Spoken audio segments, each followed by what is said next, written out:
Diane, I'm listening to a podcast, Black Lodge Trivia Night. I've never heard so many game aspirations in my life. I guess I should say it because I'm running the game tonight, aren't I? Hell yeah. Patrick's Damn. back, baby. Here we go. I mean, you've done What's other up? stuff since then, but not with me. I have. It's been a long time since Call of Cthulhu. Guys, welcome to Not long enough. fuck you. Welcome to our fireside chat of Black Lodge Trivia Night, where we gather together on Thursday nights and play simple games.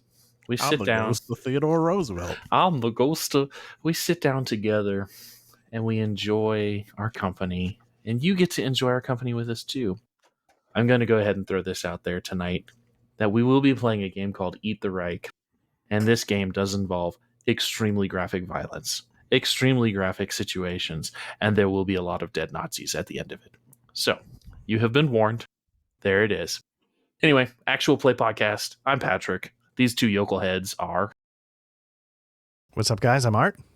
Hey, I'm Matt, and I know that FDR didn't have a southern accent. I'm well aware that he was from New York, so I apologize for that. Can I just say one thing before we get started, Patrick, and before we do trivia and all that shit? Sure. I think they handled this so well. Like, not only do they encourage actual violence against Nazis, Which is a big plus. right, but they also like how to... One, this isn't your opportunity to like come up with a bullshit mystical reason for the Holocaust. Yep. And like the little comments in that, like they're obviously having fun with this game, but there's also some like good stuff on like how to handle the historicity of the situation tactfully and still have fun with it and still eat some fucking Nazis. The first like 10 pages where it's like, you don't need to make the Nazis any worse than they are. They're horrible. You don't have to make them. And don't you dare give them any kind of mystical reason to be as evil as they are. They just were. Right. Like, just go out there and fucking eat them. Like, Yep. I love it. I do want to say, that's actually the thing that surprised me the most is like the first, like you said, first 10 or 11 pages are about how to play. And I don't mean how to play like rules wise. It's how to navigate the topic, how to navigate like X card kind of systems, how to, hey, don't, the Nazis affected a lot of marginalized groups. If you're not one of those groups, maybe you want to ease off that a little bit. Like a lot of sort of massaging of how to approach the subject, which I don't know if I was expecting. Yeah, me either.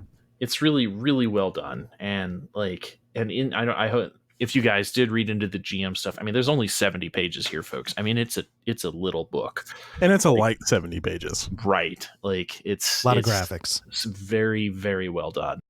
And like, if you guys made it into the GM part of the book, like it's like, hey, maybe don't use German accents just to be like on the super safe side. And some of the ending scenes, where the penultimate thing of this book gets to, or the ultimate goal of this book, I like how they handle that too. So, yeah, I think accents are always tricky. It's like, I feel like British is safe because it's just white dudes making fun of white dudes, and maybe I'm wrong for that.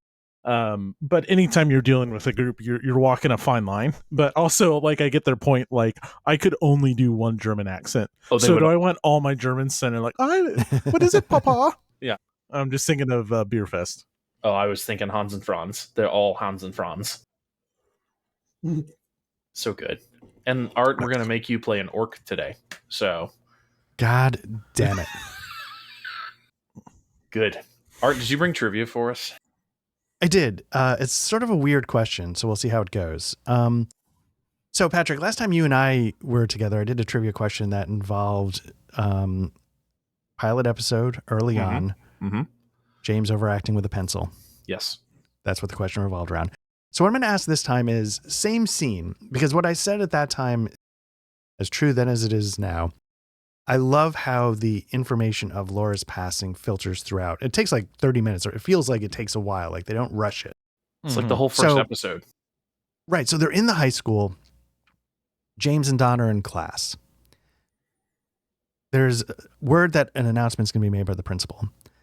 But James and Donna get upset about Laura before the announcement is made. What two things occurred, two details. What do they see? What are the two things that they tie together that trigger their sadness before the announcement is official? Her desk is empty, isn't it? Like that's one of the, and she's always in school, if I remember correctly. I could just be pulling that out of my ass, but I think that's one of them. I don't know what the second one is. Weren't they supposed to meet before school? That's possible, but there's two details literally right there. Okay. At school, in that moment right before, and it wasn't like she was supposed to meet us. No, it's there. That could be part of the backstory. That wasn't like the thing.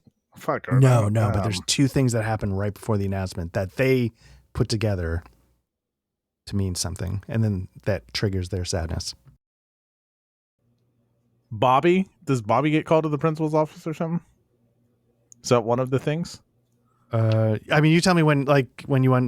My first guess is Bobby gets called out of the class. Okay, that's your first guess. All right. Is that one of them? It is not. Oh, okay, fine. No, I don't know. All right. Patrick was right that one of them is their desk is empty.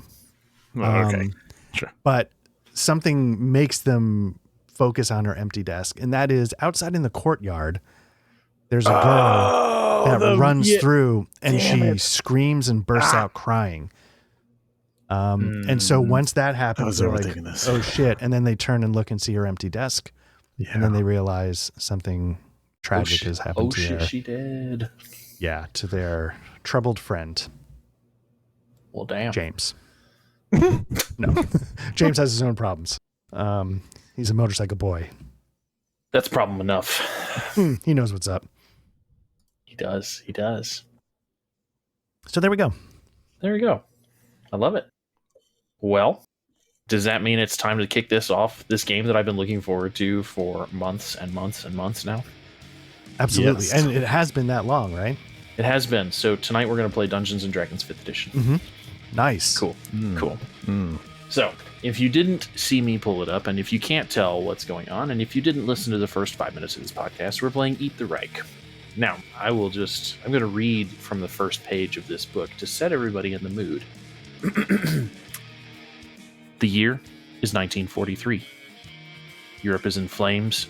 You are a unit of crack vampire commandos with a single objective: drink all of Adolf Hitler's blood and fatally destabilize the Nazi war machine.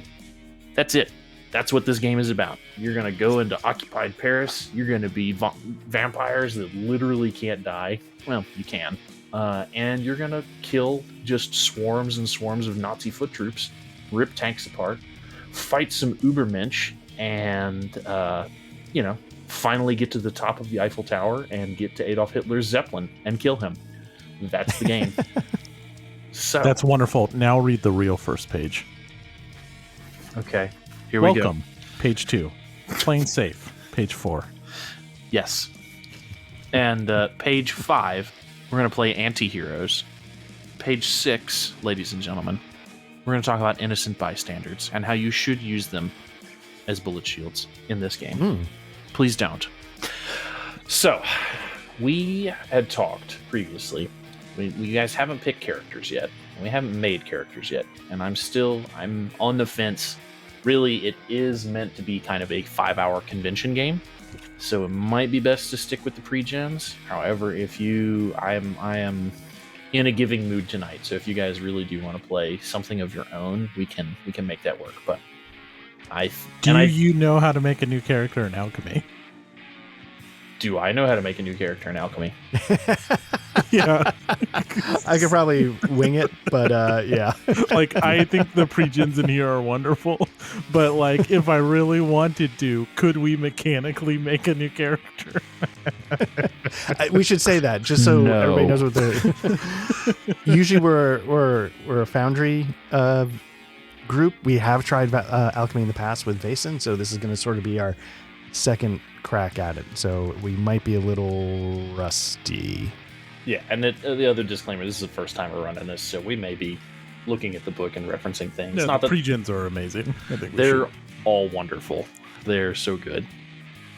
So, Do we want to go through those and have you guys pick, or have you guys read? Should I give a description to the listeners for all 6? How do you guys want to do this? No, I don't think we need the description for all 6. I mean, definitely the description for what we end up playing. Sure. But I don't want to step on Art's toes.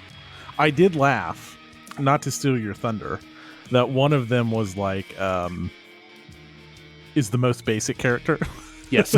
Although then they go on in mechanical terms. But I stopped reading at is the most basic character. I was like, oh, great, there's Art. But then it's like, mechanically, it's... So, Art, what were you thinking? Basic bitch. That's Astrid, right? That's the... Yeah. So the ones, like I said, we talked about this before. The ones I was leaning toward were Chuck and Astrid. Astrid is mechanically the most basic. It's like a quote-unquote human fighter. Yes. Chuck, I thought was interesting in that he had a sort of a personality that I thought might be a little interesting. Not that... Which part is interesting? That I can kind of do the accent. Or cowpoke? Cowpoke. Oh, okay. Yeah. Okay. I didn't know what part spoke to you, though. Just sort of that laid back kind of rip his throat out. The vampire ghoul cowboy is an excellent thing in occupied France. It's incredible. Yeah, so I thought that was kind of an interesting mix. But I think just to live up to the stereotype, I'm going to take Astrid. All right. Excellent. An ancient predator's soul coiled around her own. That's the byline. That's right. An ex-fighter pilot bitten by something after a crash in the frozen Taiga. I'm not sure I'm saying that right. I'm sure I'm not. Parasite soul of a wild predator is nestled around your heart. Now, ancient magic flows in your blood and wild spirits bow to you. But in case that fails, you have a machine gun. Human fighter. I bet I can guess who Matt's gonna pick. Okay, I want to hear it. I'm not locked in yet, but you're either gonna play Cosgrave or you're gonna play Urnya. No, really? Okay, I thought I had you pegged there. Well, Arena is appealing to me. Yes, but I also thought about playing Flint. Please. Oh, good. And if any of your characters die, of course, we'll just roll into the other bros. Yeah, I think they're like couldn't be more opposite of each other, and they both really speak to me, and I want to play them both at the same time. So I am real quickly just looking. So, Art, you did choose Astrid, right? I did, yes. You chose Astrid.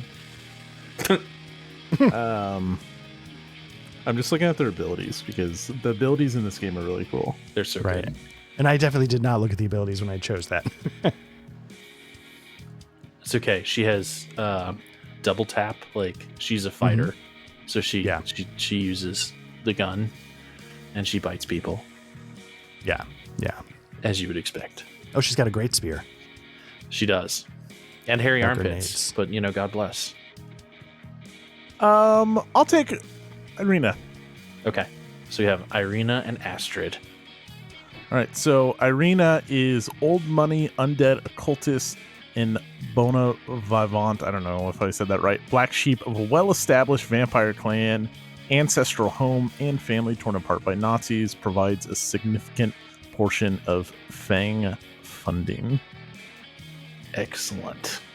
All right, so we have our 2 characters. We have everybody selected. There's plenty of other options, again, in case anybody dies. I'm going to throw you guys right in because I have, me, I can't just play something straight out the book. So, you heard me say that it was Paris 1943. I'll say this is not Paris. This is not Paris. Welcome to the East Front in late 1941. Shit. It is. We're going to call this the first Fang mission. Is what's happening right now. So dang! You guys have been pulled together. Now, granted, this is just kind of the sandbox to play in at the beginning, and we'll get to Hitler in a bit. But so Stalingrad, 1941. You guys are being deployed for the first time in your capability as these vampire commandos. So you're on the plane. You're on a plane heading towards Stalingrad at this point. Do you guys know each other? Is this your first mission together? Well, it is your first mission together, but do you guys know each other? Have you run in the same circles before? Irina is she the London vampire that has a lot of wealth? Am I remembering that correctly? I don't know if she's necessarily from London, but yeah, okay. She's like old money vampire. Okay. So the only thing I could think of is that we would know each other if I'm like one of the people your parents didn't want you to hang out with, and maybe I got you bitten or something like that. But otherwise, I mean, we could just play it like sup. Matt, your thoughts, Matt? Yeah, I'm thinking about this. I think I'm good going in not knowing each other so much. Okay. Cool. Yeah. Sweet. Well, that works. So, as you do that, a very severe-looking woman in a British commando uniform walks down the aisle of the plane.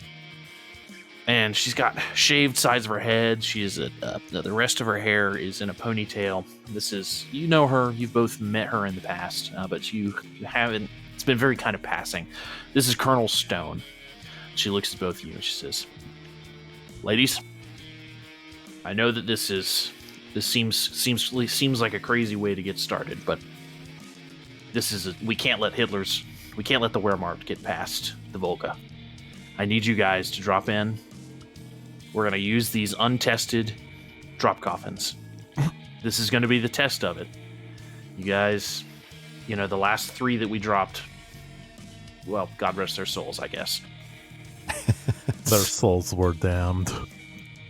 Well, yeah, but that's fine. That's old news. We all know the whole vampire thing. You can drop the accent. Like, it's fine. Anyway, I need you guys. The Russian forces are planning in advance to try and stop them at the central square, at the red square here. I need you guys to support them. I need you guys to take out any tanks that may appear. That's our critical objective. They're low on ammo. They're low on anti-tank weaponry. They don't have any armored support of their own. It will be there at daybreak. I know you guys can't be there after daybreak. Anything unclear about this? And she has this habit where she constantly licks her left fang. Mm-hmm. And Astrid snaps her gum. No, I'm just kidding. No, I get it. That's fine. No, I won't do her like a valley girl. That was what I was trying for. Astrid just like, huh. And gives a nod. Okay. Excellent. Now, Flint's running reconnaissance for you guys right now. You guys met Flint, right? Yeah, probably in or maybe at the briefing or getting ready back no at base. one can forget Flint. No, you're right. Nobody really can forget Flint. Jesus. Okay. Well, that's that. You guys ready to get in your drop coffins? We're over the landing zone in, she pulls up her watch, 2 minutes. Irina stands up and she's got before, obviously this is before Charlie's Angels, no shit, but damn does she look good. She's wearing fucking style, designer combat fatigues. And she takes out her long fucking cigarette holder. And it holds a cigarette out like a foot.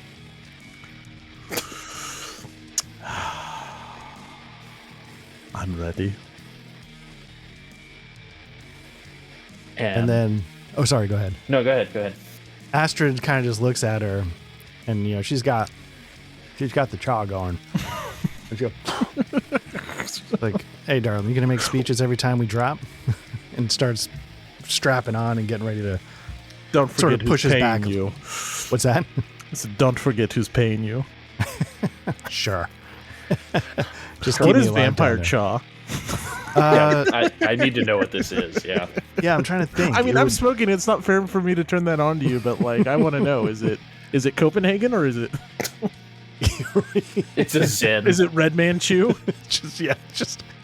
Yeah. I wonder what they like. Because in the U.S. Army they gave them cigarettes. Like, was it Lucky Strike? So I wonder. Yeah. Was there an option for people who didn't want to smoke but they wanted to chaw? Maybe you just chew on Lucky Strikes. You just popping them. I'm just doing it wrong. Yeah, I'm just terrible at. I'm just dumb about cigarettes. No, but yeah, I got like a pouch going, and I sort of like not like shoulder past, but I sort of like don't quite squeeze past politely, as I just all business go to my drop coffin.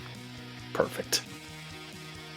All right, so let's describe these drop coffins for a minute, because this is one of the coolest parts of the game, in my opinion. At the beginning, it is a coffin. It is a heavy metal, steel reinforced coffin. You guys get in, and it closes down on top of you. There's no parachute.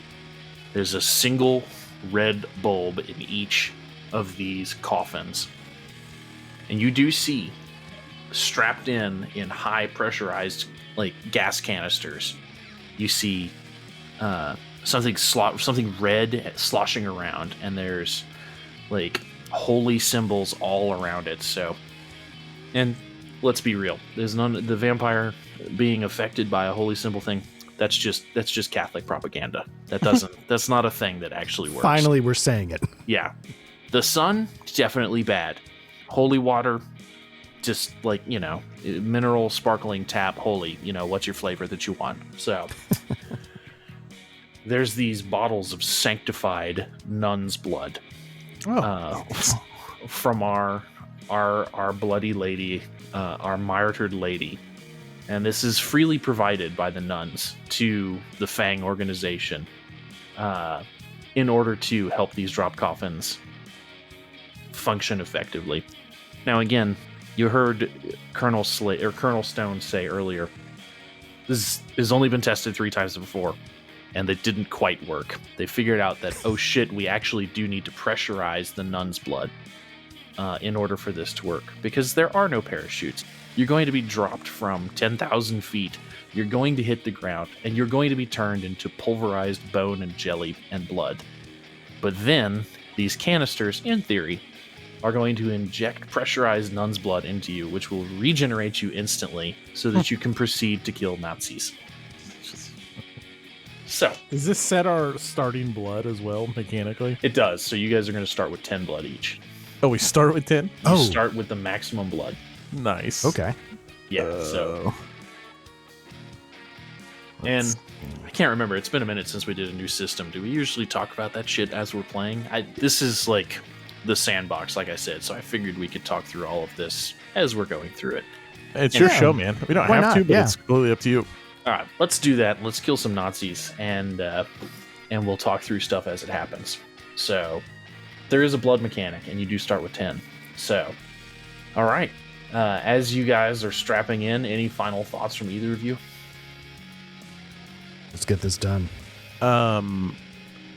Arena, she fixes her hair. And then she takes a long drag from her cigarette, which doesn't really seem to burn down. And then in her coffin, since she's the money behind this, she's equipped like a little holder to hold the cigarette and the holder. Love it. Let's hunt, my pretties. Excellent. And it crackles through, and it's Colonel Stone. She said, like I said, if you guys need anything, Flint is in the area. We're not really sure where he went, but he is in the general area. I'm sure we'll hear him. He only talks to you guys. He really doesn't talk to us. Oh, I don't mean him talking. And then you hear just this hellish. I understand we're fucking thousands of feet in there, but we all hear this hellish screech just like blast out over Stalingrad. 100%. That's what happens. So, and this is, I mentioned it. Damn it, I should have picked Flint. Hey, it's not too late. Maybe when we go to Paris, maybe I'll switch to Flint. Fair enough. And as you say that, as the hellish scream starts, Astrid, you got any thoughts as you time slows down? What's going through Astrid's head as you hear wherever the drap's in? I repeat, wherever the drap's in. Astrid's sort of what I was saying is let's get this done. You keep talking, and there's people who need their throats ripped out here. As you think that, Colonel Stone reaches over and hits the side, and both coffins drop immediately. So you're falling, your guts right up into the front of your chest. You feel more alive than you have in hundreds of years, probably, because, well, your hearts don't beat either. So, and what's your guys' final thoughts? Because this is an experience that neither of you have had before. Right before the moment of impact at terminal velocity into the streets of Stalingrad. Oh, I'll go kind of moody and dark, and she thinks that this is Death's final embrace, finally, and she'll be reunited with her family. For someone who's sexy and cool and has it together and has all the money, if she wakes up, she'll be glad that no one saw her in that last second where she thought it was finally the end. Awesome. I love it. Astrid is more it's better fucking work or I'm gonna drag those nuns straight to hell.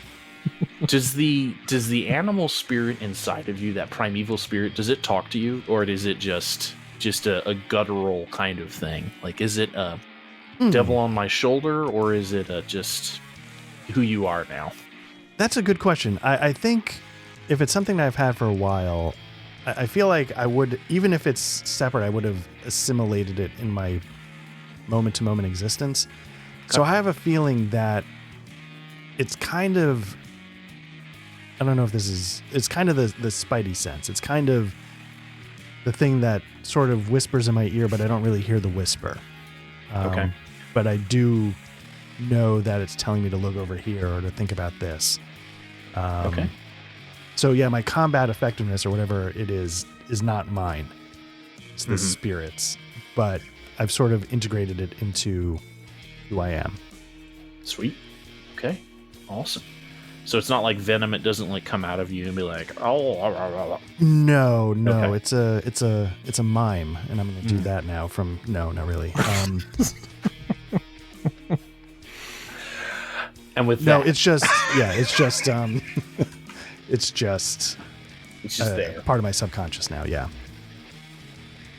As you think that, as you're going through that, and you have that final thought, both of you slam into the ground at absolute terminal velocity, right on the beachhead where the Soviet forces are you guys have all seen enemies at the gates, one man has a rifle, one man has ammunition.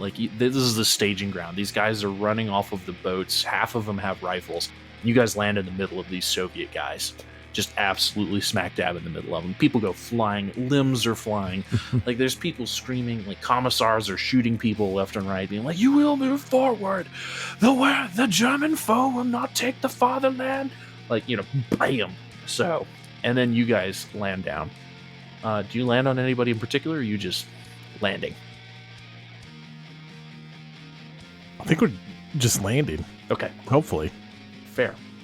You guys, it's a really weird sensation. And maybe you guys, if you want, can describe. I have ideas for what it feels like when you are turned into bone jelly and blood, and then revitalized almost immediately. But do you guys have any thoughts you'd like to add to that? Yeah. So for me, the instant of impact, I'm sitting there braced, thinking it's going to make a difference. Okay, gonna. And then as soon as it hits, it's worse than I could possibly imagine. Every bone breaks. There's no structure to my form anymore, so I just sort of collapse. Parts of my skin tear from the force of the impact. It's just brutal. And I thought I was ready, and it's a million times worse than I could have imagined. And then the nun's blood starts. And I thought that was, I thought turning into like a puddle of broken bones was bad. But the reconstruction, being reconstituted, is unreal.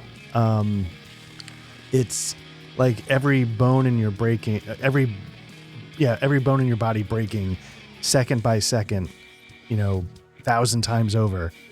And it just feels like my body's being ripped apart, even though the opposite is happening.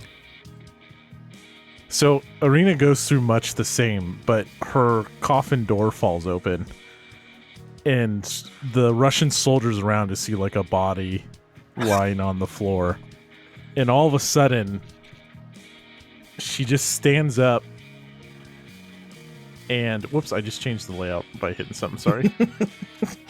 I don't know how I did that. Whoops.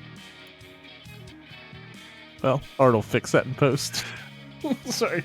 And she just stands up, and from her eyes, there's just like a torrent of blood. Oh, God. And it's running down her cheeks. And she slowly stands up, and she fixes her hair back into a very tight bun. And you just like hear the bones crack and pop as she straightens her back. And the blood runs down her face, and it starts to smear. And she just licks a full circle around her lips clean, and then she wipes some of the blood and she like applies it as a lip balm, and it just like it continues to flow down her cheeks, and then she lets out like a banshee's cry. I am so here for all of this. Excellent. So there are Russian dudes screaming in Russian at you, like, what the fuck, like, what the fuck are you doing? I know they said don't do accents. Like, this is terrifying. Like a commissar is facing, like, running his way. And then the gunfire starts. And you guys look over to the left, and there is an absolute wave of Wehrmacht soldiers coming through the buildings. A red hammer and sickle banner flies up. The guys start, the entire Soviet army, at least that's what it feels like, starts screaming. It's just a guttural. It reminds you of the old days in Europe. It reminds you of the medieval battlefields that you have both been on. Well, maybe not Astrid. It reminds you of the medieval battlefields you were once on, as the Red Army runs forward to clash with the Wehrmacht. You guys ready to kill some Nazis? Yeah. I walk, like, did Astrid's coffin pop open? Or is it closed still? Astrid? It's jammed. So Arena walks over and just grabs it and yeets the fucking coffin door off. Excellent. Okay. Come, little one, we hunt. And like the Russian soldiers just saw like this blood-drenched woman rip a stainless steel. Right. Like maybe they don't piece it together as a coffin. But Sure. They just saw her chuck it like into the river. And as you're doing that, the last step, my shoulder pops back into socket. That's the last step of my reconstruction. And I'm just like a little bitter. Thanks. Excellent. Okay, well, here we go. So, in this... Should I make it more patronizing for you, Art? Like, I'll just carry you around in your coffin the whole time while I dispose of the Nazis. Okay, sorry. So you guys, this is a very, very free-form game. So, you guys are in combat now. There's a wave of Wehrmacht soldiers in front of you, and there's a wave of Red Army soldiers behind you. There's gunfire. You have one of the things that this game goes into is you want to be completing objectives for each scene. Mm-hmm. So your objective in this scene is to take the square. Okay, so you've landed at the edge. You're at the unloading zone. The Red Army is staging along the beach on this river. They're going to try and take this square that's in front of them, and you need to help them take that square. So with that, you guys have to as you roll your dice, you're gonna choose one of your skills. You're gonna roll a dice pool. You'll add your bonus dice to it roughly, and then I'll roll some dice against you with whatever the malfactors in the combat are, and you can allocate your successes, which are 4s, 5s, and 6s. 6s count double to any of the actions available to you. So those include completing the objective, killing bad guys, reducing the threat of the bad guys, same thing as killing bad guys, drinking blood, and a couple of other things. So the full list I can pull up as well. But basically, you're going to pull up dice, and then you're going to pool your dice. You're going to allocate those dice to any of those kind of 4 or 5 main actions, and then we'll resolve the scene. Make sense? It does. What do we see right now? So we've moved off the beachhead, and how far from the square are we? You're probably... Or like we're in it and we just need to clear it. I would say it's probably a block ahead of you. Like you guys... Okay. So in a block, we'll see the square. We need to clear it. What do we see around us?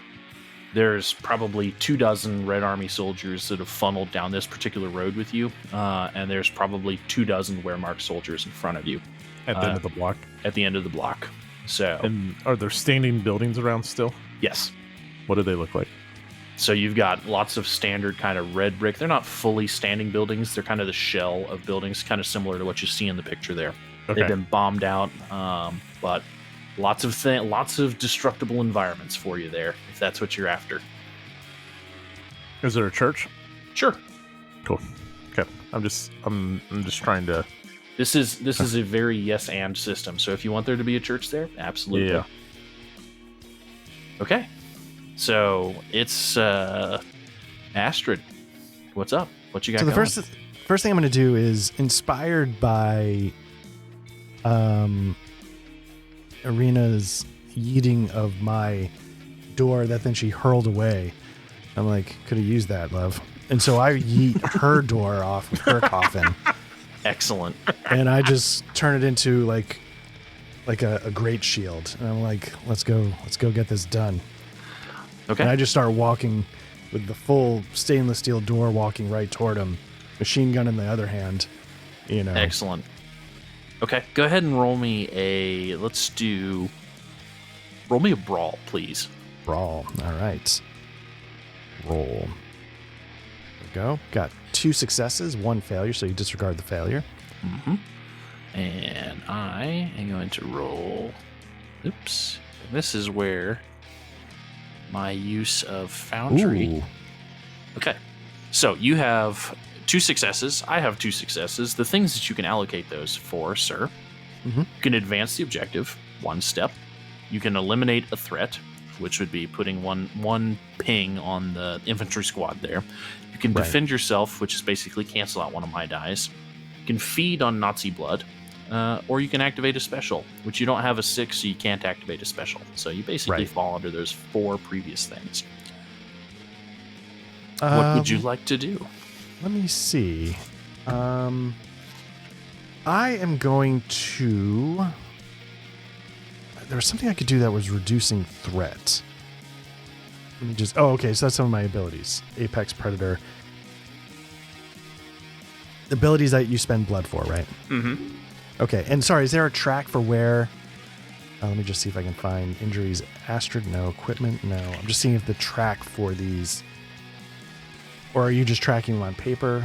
For the bad guys? Yeah, for the objectives and things like that. So I have the objectives just on a piece of paper over here. Got it. Okay, cool. Just to keep it... so like our objective is to clear the square. Correct. So like I think we're abstractly like doing things to progress towards that, and he can abstract.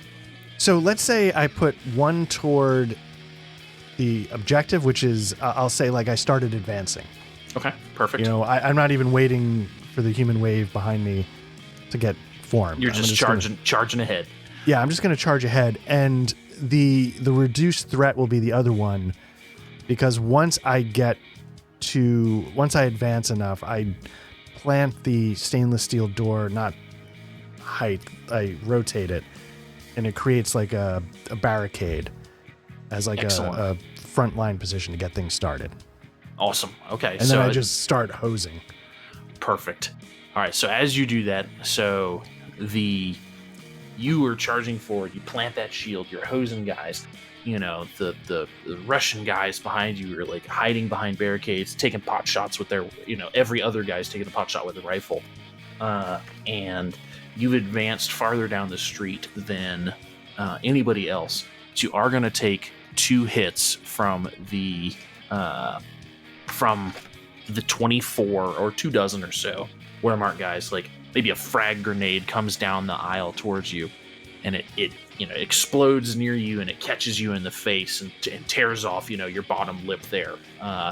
And another, you know, maybe another Nazi comes at you. He's got his bayonet going, and he tries to get around the shield that you've got, but you maybe rip his arm off or something as he's trying to get around you. And that's them. So, what were your injuries, Art? So you need to roll a d6 for those, sir. Oh, do you? Okay. It's not like your first 2. Okay. Yeah, so it is on the injury table. You will. No, I think you still mark them like that, Art. But then there's like specific injuries on you're muted, Art. Uh-oh. Perfect, I'm back. I was curious if it would automatically do it when I... Oh. That's what I was kind of curious. Let me see if I use... okay, so limping, ruined leg. So it didn't. So I'm just going to add those up. Nice. Okay. Spirits couch, spirits cast out, can't trigger specials. Oh, okay. So it looks like I'm, for lack of a better phrase, like I'm shaken. So yeah, I'm hosing with the machine guns, but the guy with the bayonet gets through, and before I can realize that he's stuck the bayonet, you know, straight through like my leg, so it's coming out both sides, and that sort of jams him up long enough for me to like grab his face and just twist enough to snap his neck and push him off. But I'm not used to getting bested like that, and so I'm a little shaken for a moment. It was a long plane ride, right? Like this is the beginning. Right. Worth noting. At any time, you may spend 3 blood at any time. Period. To spend 3 blood to heal a wound. So, you know, make use of that. You know, as needed. Just give me a heads up when you do it. Cool. All right. Actually, I might do that now. Okay, perfect. What does that look like? You said 3, right? Correct. 3 blood to do that. Maybe. So yeah. So, what's that? I was gonna say, is this coming from like? Do you have vials of Our Bloody Lady on you, or are you grabbing the Nazi and draining him right then?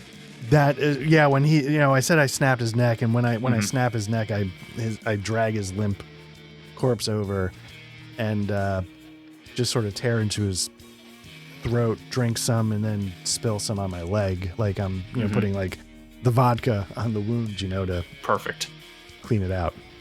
Excellent. All right.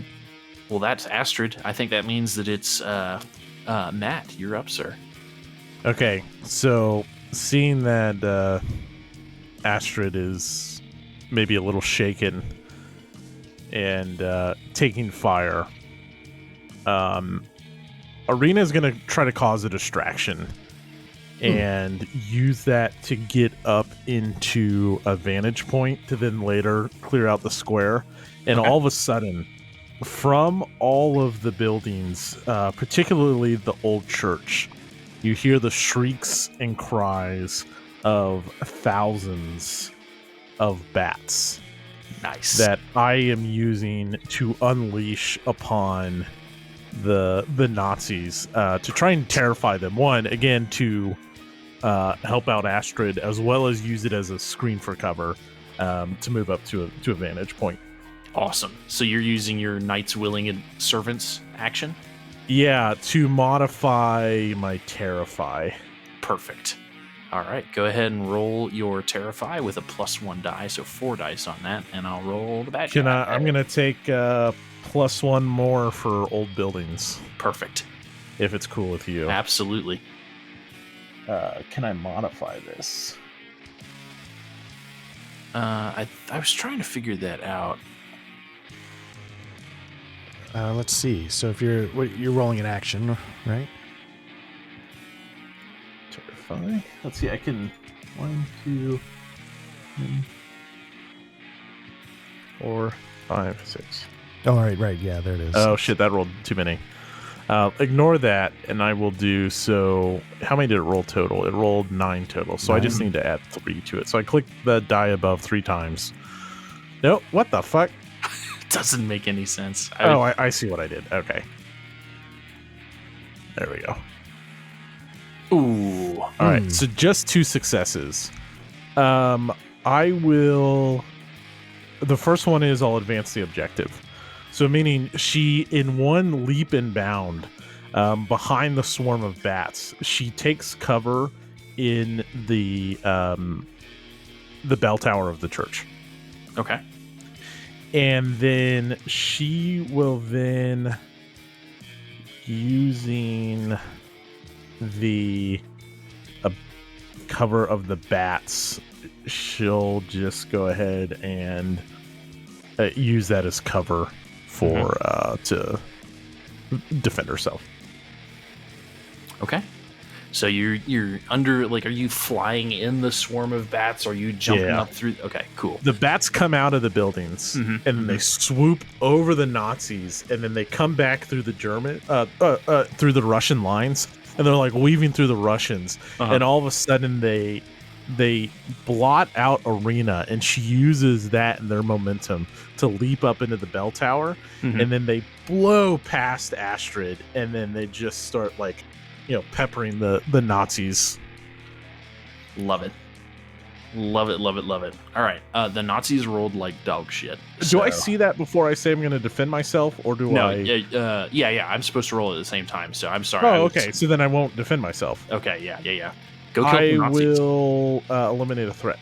Excellent. You can dump. So, like, the bats are, like, wailing on this one Nazi that's, like, kind of back behind a few of them, and he panics and he just starts spraying, and he mows, like, 1 or 2 of them down or something like that. Love it. Excellent. So as you do that, like, are the bats feeding on the Nazis? Are they, like, is he, like, getting picked up into the air and, like, ripped to shreds by these? No, I think it's all I think the threat reduction is all self-induced friendly fire from this one guy freaking out. Perfect. Excellent. Okay. Well, that's them, and because the infantry go kind of at the same time as you guys, it's back to Astrid. We're just gonna keep this going. Okay, so I am a little pissed. Still a little. Yeah. So what I'm gonna do is I'm gonna fire off my. Well, yeah. So I think what I'm gonna do is I'm going to. Let's see. Are there any enemies in cover? Yes. Okay. So I'm going to use... Oh, sorry. Go ahead. What kind of cover do you want them to be in? I want them to be...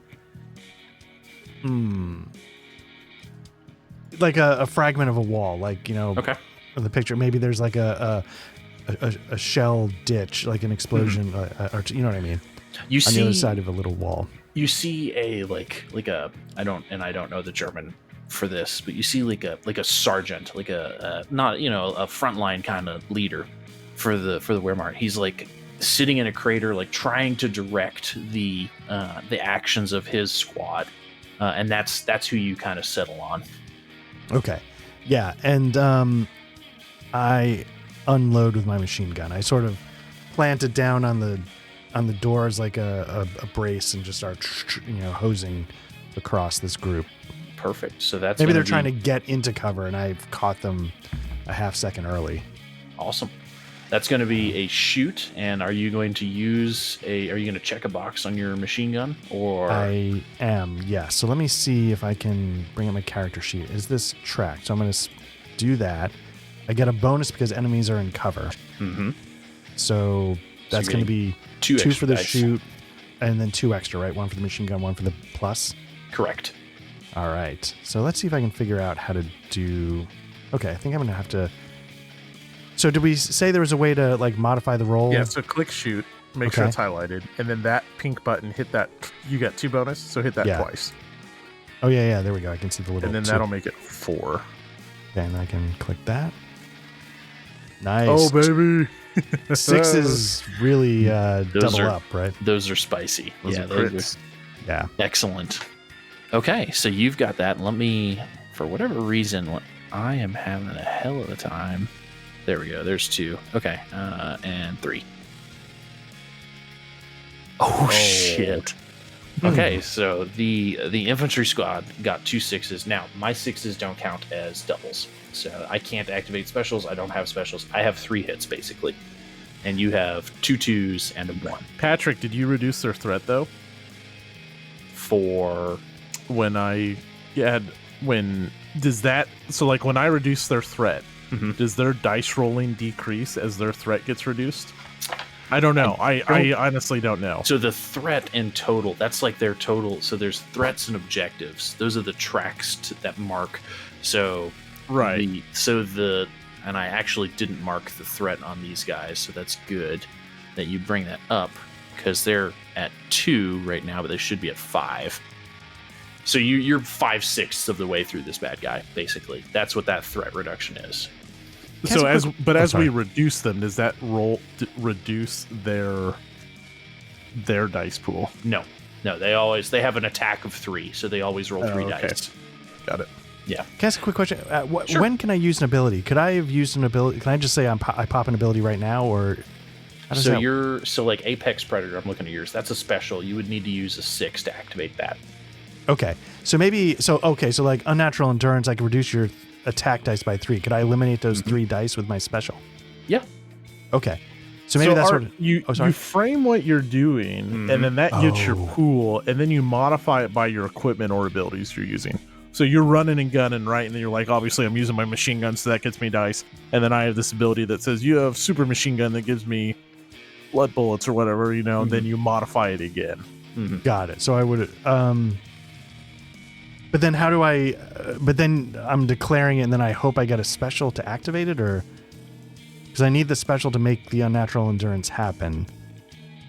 But I won't know I have that until after I roll. Remember, you're using items and abilities to build your dice pool, and then when you allocate your dice pools, when you can spend specials. So some abilities might be post-rolling dice, whereas like Arena's bats aren't her special ability. Right. Got it. So his Apex Predator and Unnatural Endurance are both special abilities that require an allocation of a 6. Okay, so I did the 4 dice correctly. Now I get to, if I wanted to, I could allocate one of those 6s to reduce your 3 threat dice. Correct. Okay, cool. So that's what I'll do. I'll spend 1 of those 6s to eliminate those 3 dice. Perfect. I'm going to... Oh, sorry, go ahead. With the Unnatural Endurance? Yeah, so let's just say, like, maybe they saw one of their guys get through and bayonet me, so they thought it was a good time to move. And I sort of dig deep and get my machine gun up and start firing away. And because I'm sort of firing away, I catch some of them out of cover, and then the rest I sort of suppress. I pin them down with my machine gun, and that's going to be my other 6 is going to be Apex Predator, to reduce their threat by 3. Then the final success is the 5 I'm going to put towards the objective. And so what I've done is by suppressing this squad and by catching some of them out of cover, maybe I've maybe I caught their sort of like their sergeant or whatever, their little commanding officer for the group. He goes down, so they're a little bit in disarray, so that the Soviets are able to make a little bit of gains on their advance. Okay. So as you do that, what is you mentioned doing the Apex Predator to reduce the threat by 3. What does that look like? What does that look like to you? To me, that looks like just a little bit like, Rambo shooting up the office in the movie. It was like, and just like, maybe like I scream when I do it, and it creates like a little bit of a shockwave. That maybe that's why some of them don't quite get into cover, because they're sort of stunned for a minute, and it allows me to take out a little bit more than I would have if they had been able to get down. Perfect. Maybe that's it's the scream that creates like the shockwave.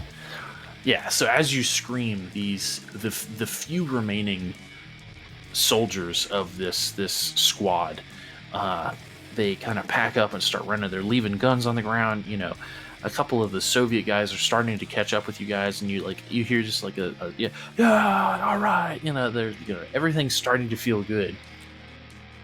And as that happens, you guys are, just so you know, you're halfway through the objective. You're at 3 of 6.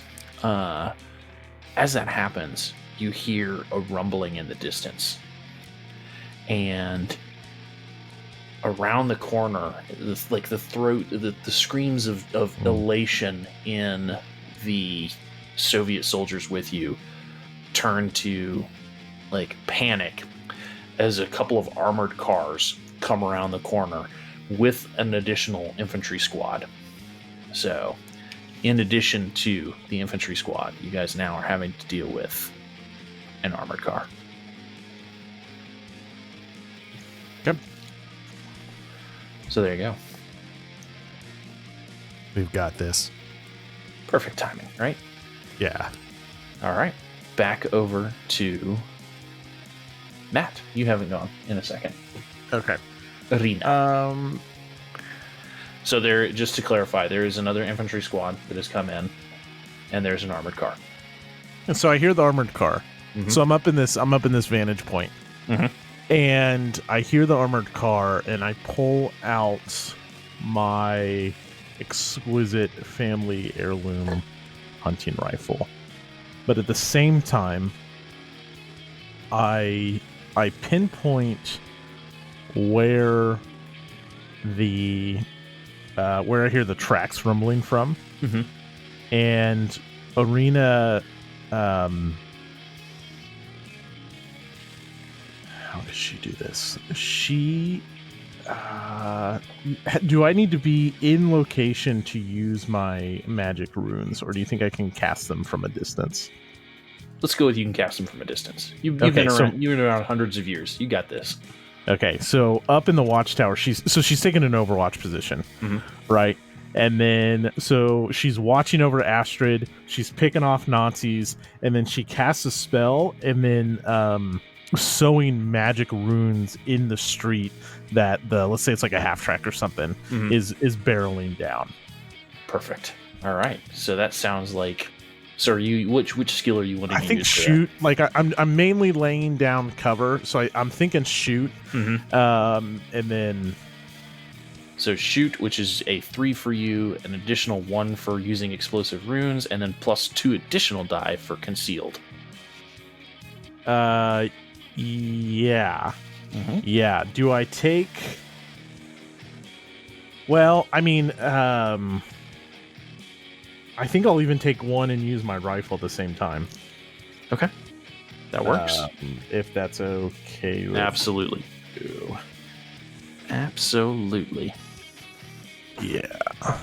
So that'll be shoot plus gun plus vantage point plus runes plus concealed. Okay. And you're rolling against the armored car. Okay, that's a good number of 6s for you. That's 3 6s and 3 successes. And then I've got 2 6s and a 1 and a 5, excuse me. Let me, I've used my rifle. Mm-hmm. I've used my runes. Nice. I'm going to use a blood, and I'm going to assign one of my critical successes to Deadeye Shot. Sweet. And okay. I'm going to put a very on point bullet right through the forehead of the I'll do the gunner Okay. of the half track. And so that will reduce its attack rating by 1. Okay, perfect. So that's the first critical. I'll use a critical to knock off 2 of your successes. Okay, perfect. So that's I'll all. use another critical to advance the objective. So I'm just like raining down and just like picking these guys off and just clearing the way. So then I'll use a success to reduce the threat. Okay. So you're doing 1 total threat reduction is what I'm One hearing. total threat reduction. Okay. Two total objectives. 1 special, and then 1 critical to block you. Okay. So as you're like, and they trigger the runes, right? Like they're driving in, they're hauling ass, trying to like bring it back up. And the runes, they're not like devastating, or like, since I'm such a distance, like I don't blow up the whole thing, but it knocks the tracks off, right? So I'm hoping to immobilize it. But the reason I drive in the bullet for the gunner is because like the gunner's still active. So like I drop him, and then I turn down to Astrid, and then Is that when you take a dramatic pull from your long cigarette? Well, so then I have like extra dice here to use. So yeah, I think I do, and then I use that to like recoup some blood. Okay, perfect. So a couple notes, and because this is the sandbox at the beginning here, I will if you want to reallocate, the armored car does have a challenge rating of 1. So basically it takes for every point that you want to knock down the threat, it takes 2. So, and it has a 4 threat. So basically you need to allocate 8 hits against it to kill it. Can I allocate dice to an area more than once? Yes. Oh, okay. So real quick, like I've already covered it narratively, so I'll move fast on this. 1 critical to blocking 2 of yours. Okay. Perfect. 1 critical to activate my special. 1 critical to reduce the objective by 2. And then the 3 other successes, instead of recouping the blood, are I'll put towards reducing the threat. Okay, perfect. So we'll round up. So you put 2 hits on the threat. Well, is the other threat still around? Like I could do 1 threat against the. So I think, and this may be a moment that I just need to take a look at. I think you should be able to do that, because I'm always rolling with the highest attack value against you, which is going to be the armored car. But I think you can allocate against it. We'll go with that now. Well, because like it gives a modifier, right? Like if you have more than 1 threat active, doesn't the like big threat get a modifier? So it's the other way around. If it's the only threat, it gets, and this goes for anything. If there's only 1 threat present, it gets +1 to its attack. Oh, okay. So, and for whatever reason, I'm gonna have to spend more time practicing in alchemy, and both of the tracks that I was running, I'm gonna have to do stuff manually just to cover. That's a user error more than anything, probably, guys. But I've just got the tracks over here. We got 1, 2. Okay, got everything marked. Perfect. All right. So that is Arena. What does Astrid? You've seen. So to add flavor to this, so Arena is just blowing stuff up. No, it's slow and methodical. That's right, because you have a rifle. So she's just put 1 through the fucking gunner.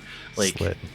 There's another guy, like, oh Hans, what am I going to do? Like trying to get up and like rip the corpse out of the gunner's seat.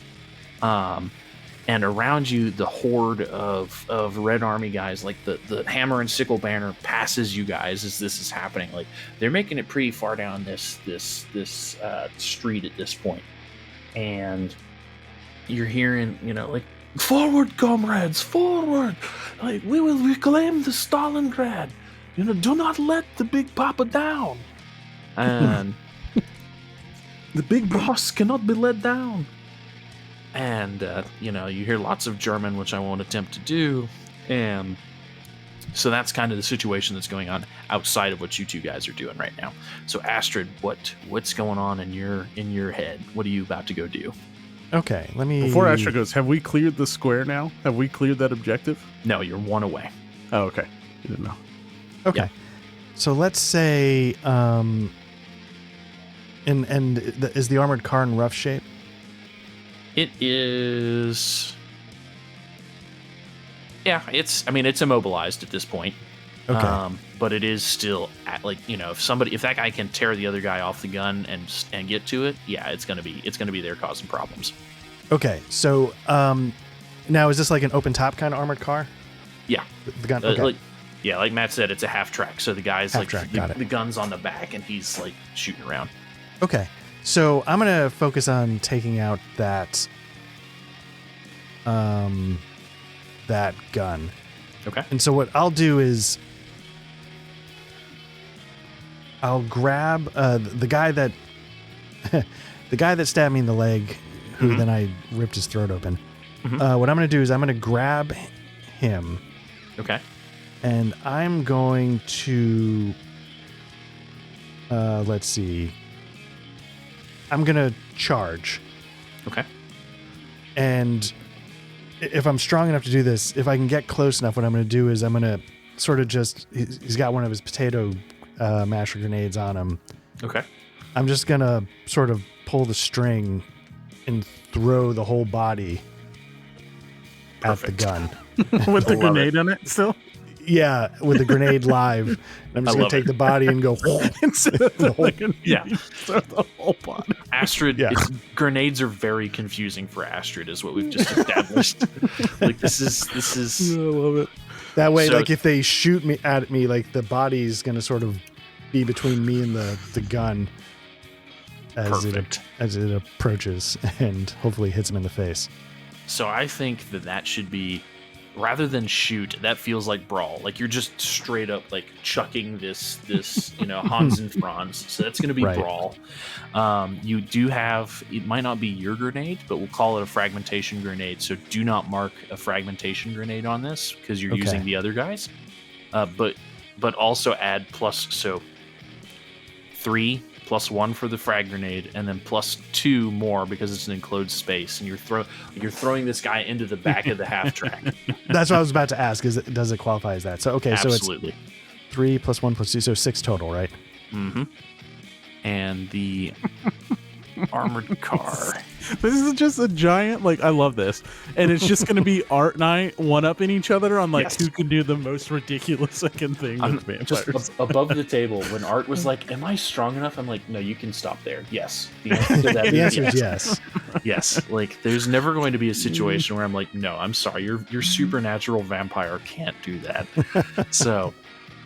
All right, so there's the armored car, and there's your roll. That's pretty good, pretty solid roll there, sir. What does it look like as you throw this human frag grenade? So what happens is the guy's swiveling the gun around and, shooting Russians, bodies are falling, and then he comes on to me, and it's sort of like, not that I love this movie, but in Saving Private Ryan, when the sniper turns and the tank gun's pointing right at him. So he swivels the gun around to me, and the body's halfway there. It's headless with its throat. Sorry, go ahead, Matt. Not to interrupt. Did you say you don't love Saving Private Ryan? I don't. Wow. I think the opening and closing are beyond cheesy. I think the ending, who the old guy is, makes no goddamn sense. And I think the characters are all archetypes almost to a fault. And Band of Brothers is the only one that matters. Wow, so Art hates America is what I just heard. The old guy does make no fucking sense. I get that. I'll give you that. The only thing that's good about it is that he filmed it like a documentary. And it's groundbreaking. And I think the second battle might even be better than the Normandy invasion. But as a story and as the book ending is the goddamn cheesiest thing I've ever seen in my life. It's nauseating, that book ending with the old man. It doesn't make any goddamn sense as we've just it's so stupid. Vin Diesel's not great. And Vin Diesel's not great. No, he's not bad, but it's just holy shit. And then earnedness, just Jesus, it's so goddamn. I love Saving Private Ryan so much. So cheesy. Oh my god. I have a visceral reaction to cheese in movies. And Saving Private Ryan didn't need to be cheesy. What if you take the old guy out? Do you love the movie? Love is strong, but if you take out the old guy because it doesn't need to be there, I would like it a lot more. The story doesn't make any sense. They're going to risk a whole platoon to get one guy. I get that he's the last one, but you overlook those things. Right. So if you overlook the story, the beginning, the ending, some of the acting.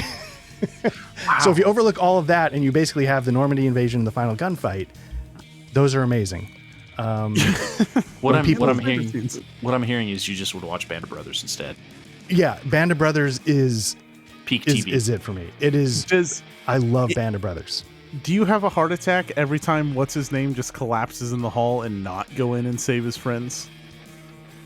The guy who like pisses himself at the end, like the coward guy, and he like doesn't go in and save them. Right, no, because that's part of the ending battle. Like those parts are really good.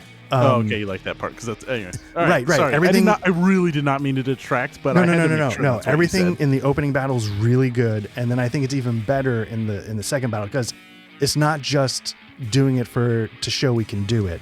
Mm-hmm. It's doing it to show we can do it with like the guy but there's little touches like the guy who doesn't save his friend and the guy's like stop as he's getting stabbed when just 2 seconds ago he thought he had the drop on him, or the guy is making the sticker grenade but he doesn't get to the target in time and he blows up. You know, like there's so many little touches that are so good. Yeah, but there's the book ending. The old man is the wrong guy, so like the story doesn't make any sense because the old guy wouldn't have been there for most of the movie to know that's what happened. It's really cheesy. And I think the subject, because here's the thing, you're only going to get to do this the first time great once, right? Mm-hmm. And then after that, you know, you've set the tone and that's what it was. You only get one chance to make a first impression, and the first impression is not Normandy. It's the whole opening of the old guy being cheesy, and then like the cheesy American flag. But then it finally gets good. But by that point, you're just like, okay. So no, I think Saving Private Ryan is overrated. Hot take. But then, okay, but here's the qualifier. Heard it here first. One of my favorite movies of all time, and I get shit for this a lot, is The Thin Red Line. I think The Thin Red Line is a million times better, and that's more my jam. And I know most people think that movie sucks ass. So I mean, you also like Aliens 3, so I do like Alien 3. Everything I stand by that. It's just wrong. It's just wrong art. Anyway, don't even get me started on. No, I'm kidding. You guys were killing Nazis. So you're human. We paused. You know, not to bring up another movie, but you know, you guys have seen Emperor's New Groove, right? Naturally, of course. So there's the scene where I don't see good movies. Where Kuzco like pauses the movie, brings down the thing, and like points out who the bad guy is, which is clearly Art in this situation. And then like they resume what's going on. So like we paused. Art gave us his terrible opinion about Saving Private Ryan. Like as this Nazi, like you know, like it's a bit like the Nazi in the air is like looking around. Like anyway. So then the camera goes back on and we start rolling again, and this Nazi is tumbling towards the half track. And explodes, and you were also killing more Nazis, I think, in this situation. Yes, yeah. So the body comes and just as it's about to hit, it just blows up right in his face. Shrapnel bone takes out the gunner. Like that travesty of a film, Saving Private Ryan. No, and like I just want to qualify. Like I really like chunks of that movie, but taken as a whole. I think Band of Brothers eats its lunch. Okay, so what did I roll? So that would be, I guess that would be. Would that need to be like a regular success of 5? So, or do you want that to be a special just because it was so? No. I'm never going to charge you a special. So again, reminder. There's 2 threat left on the armored car, and it takes 2 hits on the armored car to remove 1 threat. Got it. You need 4 to kill it. Okay, so I think I am going to spend my 2 critical hits. Okay. And we'll call that the Saving Private Ryan tax. So I'll use a special to make all that happen to take out the gunner. Okay. And then what I'll do is I'm sort of like right behind the guy as I throw it, and then I follow him in sort of. And as the thing blows up, I'm leaping onto the top of the like the wreckage. The wreckage, and I just point my gun inside and go. Nice. And just spray the inside, and that'll be my other 6. Okay. And then you have 2 5s. And then I'll put those 2-5, and so then I sort of turn and I'm like, oh, you useless sacks of shit. Let's go take that square now. And I use my other 2-5s to advance the objective. So as you say that, the Russian dude who's got the hammer and sickle flag is right next to you, and he looks and he's like, yes, comrade, we will do this. And then he gets shot, and like his face gets blown off. And the flag starts to fall. And the way I'm picturing it is, are you handing the flag to somebody else and then the American flag starts waving behind you? Or are you grabbing the flag and planting it in the center of the objective that you just completed?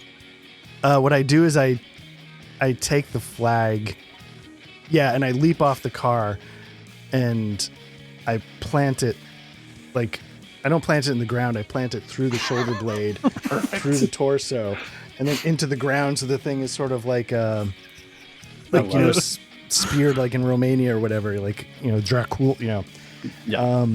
So and so the thing is like this, and now it's planted. God damn it! Excellent. Just like Saving Private Ryan. So as you do that, what comes around the corner? Can I just go ahead? So the pole obviously is dripping with blood. Yeah. And I just sort of scoop a little off the pole and suck it down. One of my favorite things in this entire book is it clearly describes what each of the mini bosses' blood tastes like. So I need to know what the blood tastes like that this guy just had, that you just ripped out of. It's, given that they're total monsters, it was a little sweeter than I expected. Nice. Okay. It's like a Merlot. No. It's I was like, I was not bad. Okay. So maybe a little hints of strawberry. This guy's okay. So you had that's good, because some of the descriptions for the taste of blood are hilarious in this. So tastes like strawberries. Excellent. So you've taken the square, and like everybody, like the Russian guys start huzzah, huzzah, and they start digging in. They're jumping in craters and stuff. Like, you've got the commissars coming over, patting you on the back, and as you're kind of like, okay, cool, we took the square, you turn back and you look at the beachhead, and you hear this droning sound from up above you.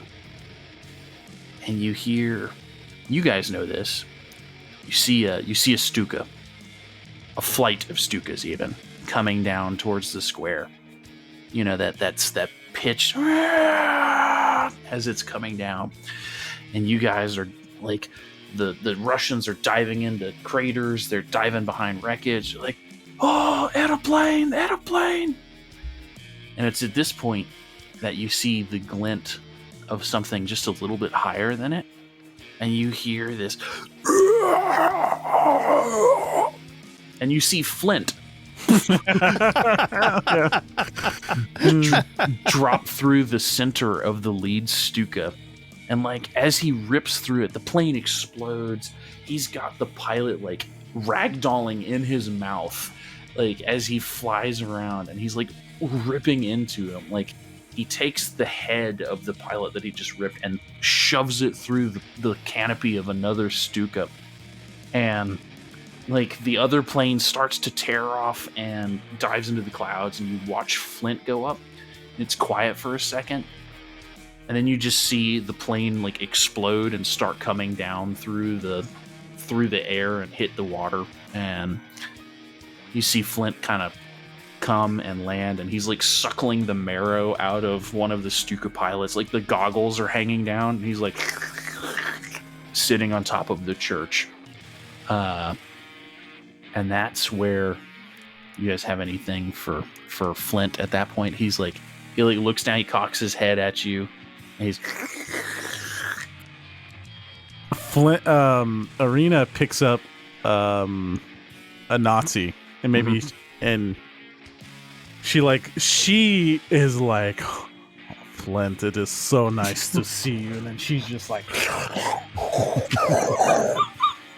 and just like staring at him while she slurps down a Nazi as well. Like the Russians around you guys are like vomiting and like what the fuck is happening? Like it's very erotic for Arena and Flint. I don't know if Astrid's partaking or not, but it is a very erotic ritual that we're going through right now. And it's just like so repulsive to everyone watching. As you say that, so Flint's got the spine that he's like picking his teeth with the spine at this point, and he's like gyrating on top of the church, and like there's like this like intestines fall, like it's like dripping off of it, like he's like a baby with spaghetti. We just had Arena spaghetti. just lifts up and rips the Nazi in half at the like using the legs. It's like breaking the drumstick, and then just showers in the blood. Like Flashdance. Pull the cord on the bucket. And yeah, Astrid's got a knife and fork, right? That's what's happening with Astrid. Well, no, Astrid, you know, there's two things. Astrid, like, just watches this is like, what are they doing? But while she's doing that, she just sort of half paying attention, like grabs into the chest of a prisoner of war, sort of like a Nazi, and is going to tops off like the blood, right? Just sort of squeezes the heart to get the blood. And then like a Capri Sun on a hot summer day. Yeah, to sort of try and get the blood back up. And then I think I figured out what the chaw is. I tear off a little bit of the fibrous heart muscle and I put it in my lip. And I'm like, are we done here? You ready to move on? The commissar comes over and like he's got like this really scrawny radio child with him, essentially. Like 17-year-old farmhand who's never seen a radio before in his life. He's like, yes, Comrade Malkovich has a call from Colonel Stone for you fine people.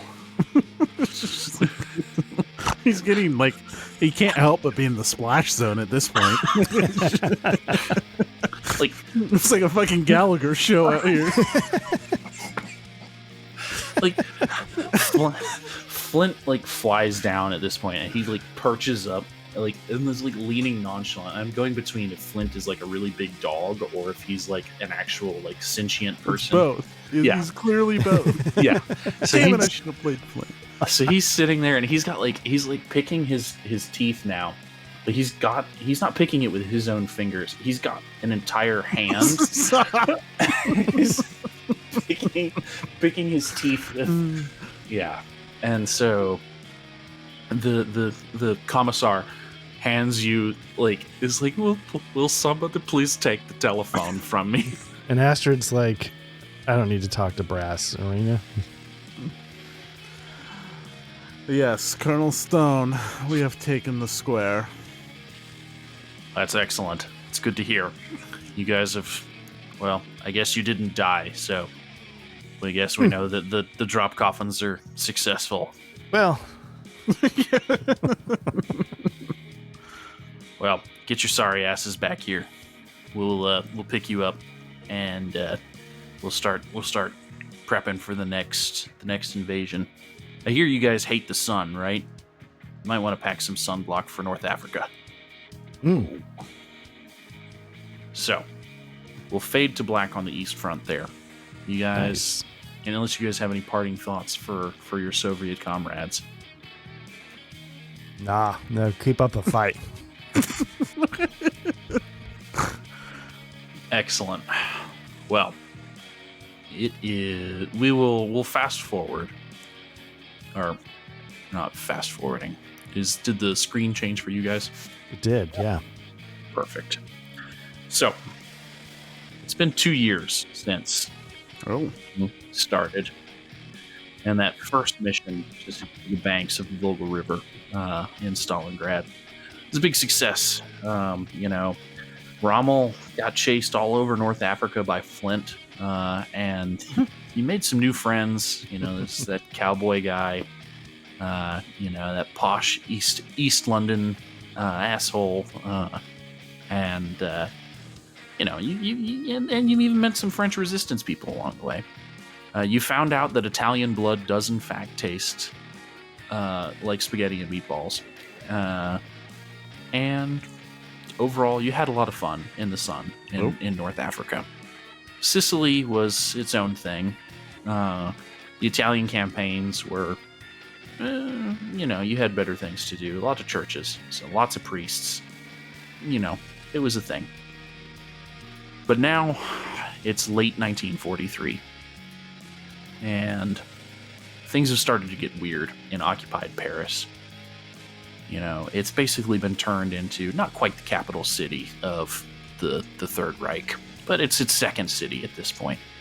Lots of expansion into Paris. Hitler basically treats it as his summer holiday location at this point. And he's in Paris, and he's there on his Zeppelin that he flies around the continent with. And so that's the only thing that you can think as Colonel Stone calls you into a very darkly lit hangar in London, or in southern England, sometime in late 1943.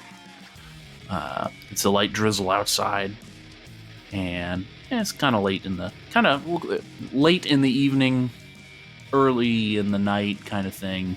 The sun's gone down for a little bit, so you guys are fine to be out and about and not in the sun. So this is it. This is the big one. And here we are. You guys got anything? What have you, as we hand wave into the actual main campaign of Eat the Reich, any core memories that have really stuck with you from your time in basically every single Allied campaign since Stalingrad? Yeah. Hey, Patrick, how do we get advances? Are those like scripted in the missions? Like once your players do this, you get an advance? That's a good question. Because I didn't want to read anything in the mission stuff, obviously. So I did not see it anywhere else. But I was just curious. I do have a core memory, and that is Operation Torch, which was the Allied invasion of North Africa, was only as successful as it was because Arena's very successful abilities to infiltrate and seduce and murder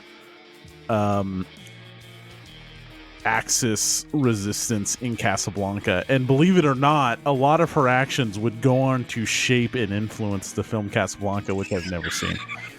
So I don't know what actions influenced that film, but some of them did. So I love Casablanca, terrible movie. No, I'm kidding. Just so many hot takes scene tonight. Where she eats the heart in the movie. Yeah, that's based off Arena. So right. That makes perfect sense. I don't actually. When did Casablanca came out in 1942? I think so. Yeah. That's crazy. Dang. Okay, so that's kind of weird. Like she was already working the works because this Operation Torch was November of 1942. I didn't realize that. Is that relevant in the movie?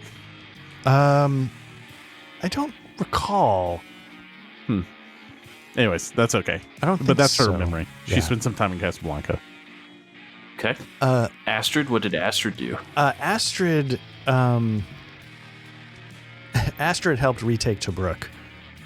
Nice. And basically what I did was when the Germans were, somehow I ended up taking landmines and pulling them up out of the ground and just chucking them trigger first into piles of people. So it's just you're playing ultimate frisbee with landmines. Exactly. Yeah. You invented frisbee golf. Yeah, and one point I took 2 mines and went on some poor bastard. Just you lost both hands, but thank God there was nun's blood available. Right. I'm gonna get him back in the next coffee drop. Oh, not even the sisters. They provide you guys with a constant supply of grade A nun's blood. So Yeah, so you they grew back pretty quick. I am looking up advances, and I'm wondering if they're scripted. I don't. It might be because there are 3 of them. I would assume that they're between each of the sectors in Paris. So that makes sense. So probably Are there scripted, 4 you're right. sectors? There are 3. So I would just. We'll come back to that. Yeah. We're getting close to time for the night anyway. I really just wanted to get us kind of started on this. This is fun. So this is one of the great things about Black Lodge Trivia Night. I never would have in a million years picked this game up or given it a try on my own, in my own circles or my own normal things. So I appreciate that you called this one out to put it on the radar. I mean, there was no way, especially because it's only going to get worse as we get into Paris. And, like, you know, you guys have made a name for yourself since Stalingrad. So Hitler knows that there's vampires out to get him. So he starts to bring in his own version of things. And we'll see how you guys handle those over the next couple of sessions. But amazing. It escalates. So excellent. Before we go, if I could just ask, because this is only the second time we've used alchemy, how did you find it? Is it a little tricky? It's not tricky. It's just I kept thinking I'd rather be in Foundry. Okay. Frankly. And were you using any of the add trackers over on the right corner? And it sort of flaked out at one point? Like I said, that was probably user error. It just I had played around in the module a couple of days this week, but it just, for whatever reason, it wasn't doing what it was doing earlier. So, like I said, just in the heat of the moment, my bad, probably. Because I will say, I think this is the kind of game that Alchemy would shine more in than sort of the mechanics-heavy basin with all the things you have to track. The upgrades to the base, stuff like that. I feel like something like Eat the Reich feels more in the sweet spot. It does feel very it works, it does everything you need it to do, and it's beautiful as it runs. I mean, that's one thing that you cannot knock Alchemy for, is it is absolutely gorgeous. So nice. Amazing job. Thank you for introducing us to this. I mean, it's amazing. It's gonna be great. Like I said, it only gets wackier, and I cannot wait for you guys to meet the I don't have any talking roles as the GM in this except for like the mini bosses, and they are absolutely spectacular. Amazing. So amazing. Can't wait. Guys, I cannot wait. Very nice. Well, excellent job. Excellent first session. Yeah, very nice. Thank you so much. Absolutely. Thank you, Want to guys. take us out of here? Fellas, ladies, everybody, vampires.